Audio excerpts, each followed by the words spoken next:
Hi, my name is E.J. Daigle. I'm the Director of Robotics and Manufacturing here at Dunwoody College Technology. And today we're going to talk about relay logic circuits. Some topic learning objectives that I'd like to cover today. First one is, upon the successful completion of this topic, trainees should be able to describe the physical construction and operation of a relay. The trainee should be able to describe how to use relays to control electronic devices. And the trainee should be able to wire a simple relay control circuit. So the first thing I want to talk about is there are several different types of relays out there that you may see. I've got a few samples of them here. Some of them are much larger, and they are what we call contactors. They can be used to start motors. They can be used to control large current devices. A couple examples of those right here. And then there's a lot of relays that are more of an ice cube type relay, like this relay here. And these are generally used in more of a control logic circuit. And then there's solid state relays and transistor-based relays and a lot of other relays too, but I just wanted to show at least a couple of samples there. Now if we go over here, this is the physical construction of a relay, to kind of give you an example here. I'll try to grab a different marker here, give you a different color. There are a set of terminals just for the coil. So you see a couple of screw terminals here that you'll be able to pull wires up to when we get up into the lab. If I pull wires to here, I've got to have a return path on the other wire. In some cases, this coil inside of here is a DC coil, and it's important that I use direct current with these terminals. In other cases, this might be an AC coil, in which case it would be fine for me to use alternating current with this particular relay. Let's say for practical purposes this is a DC relay. I would wire from a DC source, something like this, maybe it's 24 volts DC, and I would wire perhaps through a switch and maybe over to this contact. Now that would supply current through the coil and give me a path through that coil. But then I'd also need a return path. So from the other side, I would run over to here, and I'd have a complete path. When I close this switch, I would get current through the coil and back to the power source. Now all the coil does is the coil is a big electromagnet, and its sole purpose in life is to move this armature up here. This is an armature here. Right here. The idea is that this would be a magnet here, an electromagnet that would energize, and it would pull this armature down. And whenever there wasn't current through this coil, the armature would spring back up because of the spring that we see over here. So we can see that this spring is actually attached to the armature itself, and the armature pivots on this pivot point right here. And what happens is when I energize the coil, the armature is pulled down by the magnet, and when I release power to the coil, the spring is going to pull back down on the armature and bring it back up. So basically this armature is going to bounce between 2 points.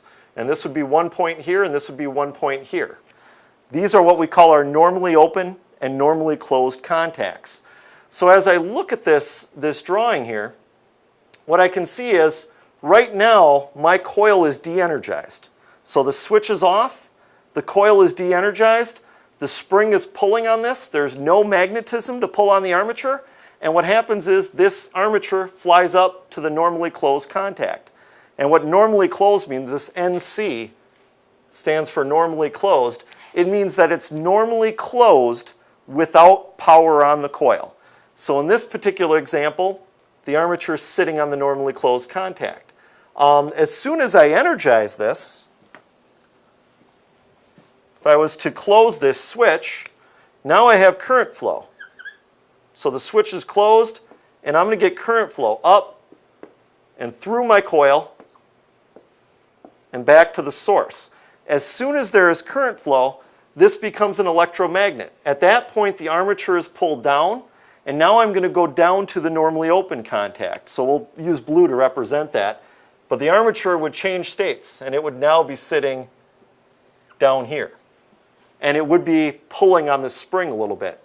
So the second that I release this energy or open this switch, the magnet goes away and the spring pulls back on it and takes it back up. So that's what normally open and normally closed contacts mean. Normally closed meaning closed when power is on, and normally open meaning it's open when power is on. There's also a common terminal up here. The common terminal is a point where I can wire to deliver power through a contact to a control device. So this is the basic relay construction. Let's move over to a control circuit and look at how this works in real life. A lot of times when we're working with control circuits, we'll work with push buttons. You'll actually see an example of a push button right here. This is a push button station. There's a start push button on this station, and there's a stop push button on this station. And in our example, I'll talk a little bit about start and stop and how they're going to be used in this control circuit. So we'll go back up to the control circuit. This is a schematic diagram. We like to call this a ladder diagram because it's got a power rail, and then it's got rungs like a ladder would have. And if I wanted to add another circuit, I would just extend the lines and add another rung. In this case, you'll see that the stop push button, much like a normally closed contact, it's shown in its closed state. All stop push buttons are going to be normally closed, meaning they can deliver power without someone pressing them. All start push buttons are going to be normally open, meaning they will only deliver power when they are pressed. So we show that it's not making contact. When I press it, it's going to go down and make contact. And then I have my coil here. This is the schematic representation of a relay coil. So I can see my coil here is wired up in series with the stop, in series with the start, and back to the power rail, making a complete circuit. Also, though, I have the normally open contacts. I've got two. K1, this is the reference designator of my relay. A lot of times we'll use K to reference a relay, K1, K2, K3, whatever it might be. In this case, the contacts still keep that reference designator, K1. But I'm going to put a -NO or a -NO, or in some cases a -NC to represent that it's a normally open or a normally closed contact. I could also see a normally closed contact if I was to see something like this in a drawing, because it'd be shown drawn in its de-energized state, and normally closed would appear to be closed. Okay? Now let's talk about the way this works. Right now, the way this circuit's going to work is there is power or current being delivered right to this point, because the stop push button is closed. It's normally closed. So there's power sitting on the start push button waiting to energize something. In this case, the second I hit the start push button, I press it down, it's going to make contact. When it makes contact, it's going to deliver power over to the coil. The coil is going to consume that energy.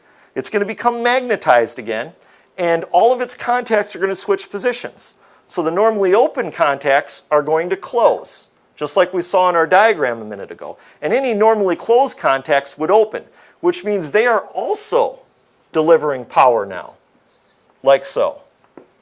There, and there. And now I have a buzzer down here that's going to sound. So that's going to work great. Now if I release the start push button, if I release this button, what's going to happen is this line is going to go away, but the buzzer is going to stay on. And the reason why the buzzer is going to stay on is because we have a holding contact. So right here we have a holding circuit. Those contacts are not going to change state until they lose power. Well, they have not lost power because no one hit the stop push button, so they haven't lost power, so they're holding this control relay on. So both of the contacts are going to remain closed. And now if I want to shut this circuit off, the only way to shut this circuit off is to press the stop push button, which is a normally closed push button. It'll look like this now. That's going to release all of the current. We're not going to have any current. We're going to remove current from our circuit. There's no way for electrons to flow through here. So now the holding circuit's going to go away. This circuit down here is going to go away. And all of these normally open contacts are going to go back to their normally open positions. Just like so. So hopefully that gives you a good idea. Now if I release that stop push button at this point, it goes back to normally closed, but I don't have any current paths, and we're in our normally open, de-energized state. So what I'd like to do now is at this point we'll go up into the lab and we'll take a look at how we'd wire this circuit up and how we'd make this circuit work in real life.